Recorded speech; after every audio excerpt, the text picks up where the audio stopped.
my YouTube channel. Ada එකක් special එකක්. ඒක නෝනාලා දැනටම දාන්නවා. Okay. 2 hours later. We got engaged. මුලින්ම කියන්න ඕනේ engagement එකක් කරනවා කියන එක හිතුවට වඩා ටිකක් අමාරු වැඩක්. මම මුලින්ම කළේ මගේ රෙජිස්ටර් මිස් හම් වෙන්න ගිහිල්ලා මට ඩොකියුමන්ට් වගේ අතට රෙඩි කරගන්න. මොකද අපි දෙන පළාත් දෙකක එයා දකුණු පළාතේ මම සබරගම් පළාතේ. ඉතින් ඒ ඩොකියුමන්ට් ටිකත් රෙඩි කරගෙන මගේ ඊළඟ ප්ලෑන් එක උනේ ඉන්විටේෂන් එක ටිකක් වෙනස් විදිහට කරන්න. මොකද ඉන්විටේෂන් කාඩ් එකක් දෙනවට වඩා වෙබ්සයිට් එකක් කරන එක ටිකක් වෙනස් වැඩක්නේ. ඉතින් මෙන්න මේ විදිහට තමයි මගේ ඉන්විටේෂන් වෙබ්සයිට් එක හැදුනේ.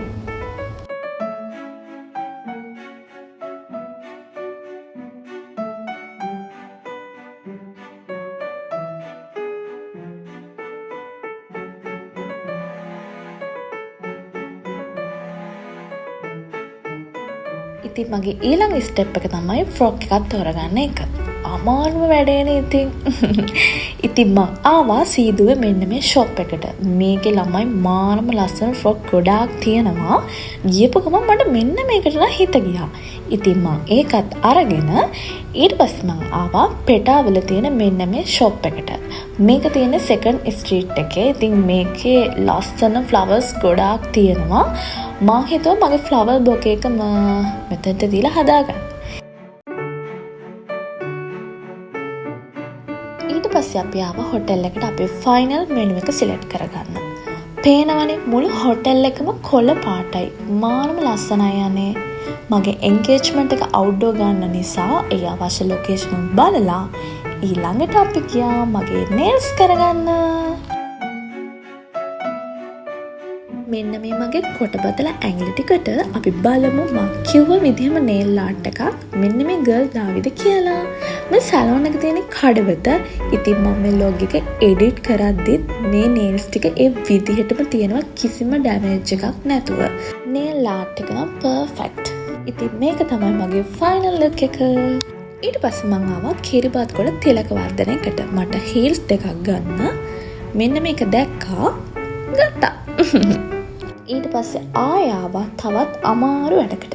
ඒ තමයි රින්ග්ස් තෝරන එක. ඉතින් මේක තියෙන්නේ බලස් මුල්ලේ මගේ හස්බන්ඩ් අඳුරන තැනක්. ඉතින් ඒකින රින්ග්ස් දෙකක් අරගෙන ඊට පස්සේ අපි යන්නේ හොටෙල් එකට. මේ එන්ගේජ්මන්ට් එකට කලින් දවසේ හවස 5ට විතර මං හිතුවා කැවිලි මේසෙට පොඩි ට්‍රැඩිෂනල් ලුක් එකක් එන විදිහට ඩෙකරේට් කළොත් හොඳයි කියලා. මටත් ඉතින් පුදුම ආසාවල් තියෙන්නේ. ඉතින් මං හිතුවා මේක මම්ම කරන්න ඕනි කියලා. ඉතින් මයි මගේ හස්බන්ඩ්ුයි මගේ යාළුවයි අපි 3 දෙනාම ඇවිල්ලා මෙන්න මේ විදිහට තමයි ඩෙකරේට් කරන්නේ. තව දෙයක් මගේ මේ එන්ගේජ්මන්ට් වැඩේදී මට මුල ඉඳලම සපෝට් කරපු යාළුවෝ දෙන්නෙක් ඉන්නවා. එක්කෙනෙක් තමයි අද මේ මාත් එක්ක ඇවිල්ලා ඉන්න හංසි. අනිත් එක්කෙනා මම ඔයාලට ඉස්සරහදී පෙන්නන්නම්. එයා තමයි අශී. ඉතින් මෙයාලා දෙන මට ලොකු සපෝට් එකක් දුන්න මුල ඉඳලම. මොකද මගේ හස්බන්ඩ් රට හිටියේ. එයා එන්ගේජ්මන්ට් එකට සතියක් තියලා තමයි ලංකාවට ආවේ. ඉතින් ඒ නිසා මෙයාලා දෙන්න මට මුල ඉඳලම ලොකු සපෝට් එකක් දුන්නා. මෙන්න මේ කූල් ඩ්‍රින්ක් එකත් ආවා. ඒක බොන ගමන් කතා කරමු. අපි මේ ටික රෙඩි කරලා ඉවර වෙද්දී 8 වගේ වුණා. ඉතින් මම ඔයාලට කියවනේ මගේ යාළුවෙක් අශී ගැන. එයා ඇත්තටම මගේ කසින් කෙනෙක්. ඉතින් නෑදෑකමට එහාගේ යාළුකමක් තමයි අපි දෙන්නගේ තියෙන චූටි කාලේ ඉඳන්. මේ ඉන්නේ එයා තමයි සයිඩ් එකෙන්. ඉතින් චූටි කාලේ ඉඳලා අපි දෙන්න හරිම ෆ්‍රෙන්ඩ්ලි. ඒක අදටත් ඒ විදිහමයි. ඉතින් මේ අපි එයාලයි ගෙදර ඉඳන් කයියක් දාගෙන අපි මේ රෙඩි කරන්නේ අපේ එන්ගේජ්මන්ට් එකේ එන ගෙස්ලට දෙන්න පොඩි ස්විට්ස් පැක් එකක්. ඉතින් මම මේ කියව වැඩක් කරනවට වඩා මම කියවන එක තමයි ගොඩක් කරන්නේ. හරි. මෙන්න මේ විදිහට තමයි ෆයිනලි අපි ඒ ටික පැක් කරලා ඉවර වුණේ. එන්ගේජ්මන්ට් ඩෙකරේෂන් වලට මම තව ලස්සන දෙයක් ඇඩ් කළා. ඒ තමයි මේ කැන්ඩල් ස්ටිකර්. ඉතින් මේක ආශිගේ ලස්සන වැඩක්. මම යාගේ පේජ් එකේ මෙන්ෂන් කරන්නම්. ඔයාලට පුළුවන් පාටි එකකට, ෆන්ක්ෂන් එකකට, ඉවෙන්ට් එකකට ලස්සන කැන්ඩල්ස් මෙයාට කියලා හදාගන්න. මේක තමයි අපේ ෆන්ම පාර්ට් එක.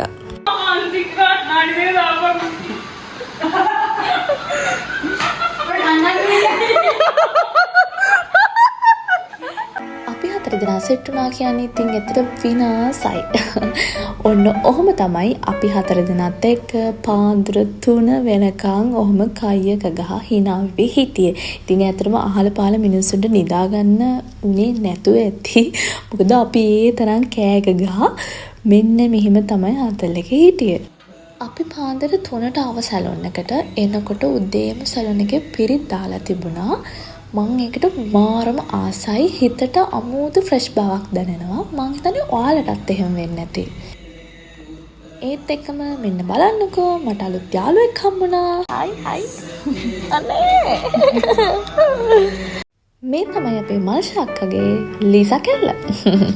ස්පෙෂලි කියන දෙයක් තියෙනවා.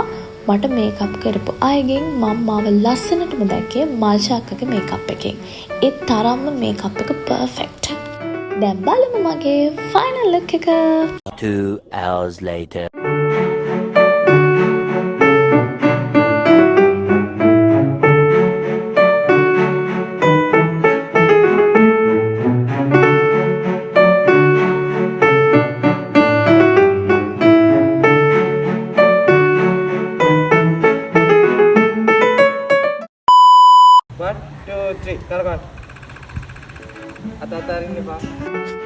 අපි උදේ 6ට ආව ෂූට් එකට.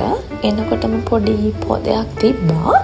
අපි ඉතින් අඩුවේ කියලා හිතාගෙන මෙන්න මේ විදිහට ෂූට් එක පටන් ගත්තා.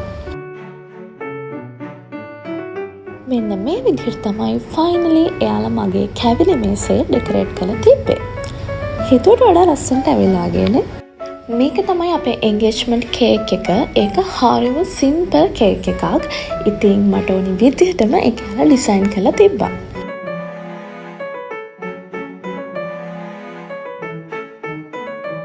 උදේම වැස්ස පටන් ගත්තා. මට හිතුනේ ඒක ටිකක් දවල් වෙනකොට අඩු වේවි කියලා. ආපු ගෙස්ලට දෙන්න මම රෙඩි කරලා තිබ්බා පොඩි ස්විට්ස් පැක් එකක් එක්ක පොඩි ප්ලාන්ට් එකක්. ඉතින් ඒකත් වැස්සට ටිකක් තේමිලා තිබ්බා. හැබැයි ඒක දෙන්න පුළුවන් මට්ටමේ තිබුණා. ඉතින් මේ විදිහට අපේ රෙජිස්ට්‍රේෂන් ටයිම් එක එද්දිම පොඩි වැස්සක් ආපු නිසා අපි ඒක ටික වෙලාවකට නතර කරලා තිබ්බා.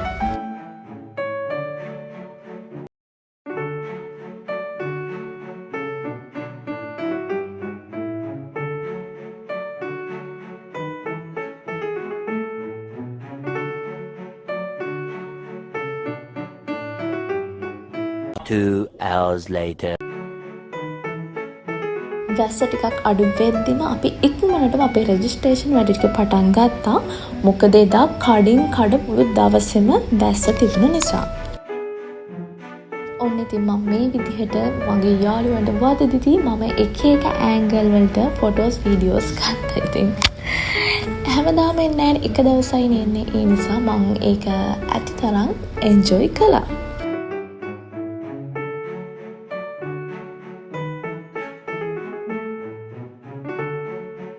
මට හිතෙන මගේ එන්ගේජ්මන්ට් එක දවසට මගේ එන ගෙස්ලගේ ෆින්ගර් මාක් තියලා මෙන්න මේ විදිහේ ලස්සන ෆින්ගර් ට්‍රී එකක් හැදුවොත් ඒක ලස්සන මෙමරි එකක් වෙයි මට හැමදාටම කියලා. ඉතින් ඒක මම අවුට්ඩෝර් තමයි තියන්න ඩිසයින් කරලා තිබ්බේ. හැබැයි පොඩි වැස්සක් නිසා අපි ඒක ඩයිනින් එකට ගත්තා. මේක දැන් ලොකු ට්‍රෙන්ඩ් එකක්නේ. ඉතින් මෙන්න මේ විදිහට තමයි එදා දවසේ අපේ ෆින්ගර් මාක් එක තියන්න ස්ටාර්ට් කළේ. ඉතින් මේ අපේ අයියා එයා මියුසික් ටීචර් කෙනෙක් නිසා මං හිතුවා මගේ ස්පෙෂල් දවසේ එයා සින් කළොත් ඒක තවත් ස්පෙෂල් වෙයි කියලා. ඉතින් මෙන්න මේ විදිහට තමයි මගේ එන්ගේජ්මන්ට් එක හරිම සිම්පල් ලස්සනට ඉවර වුණේ. ඉතින් තවත් vlog එකකින් තවත් දවසක මම එන්නම්. අදට ගිහින් එන්නම්. බයි බයි.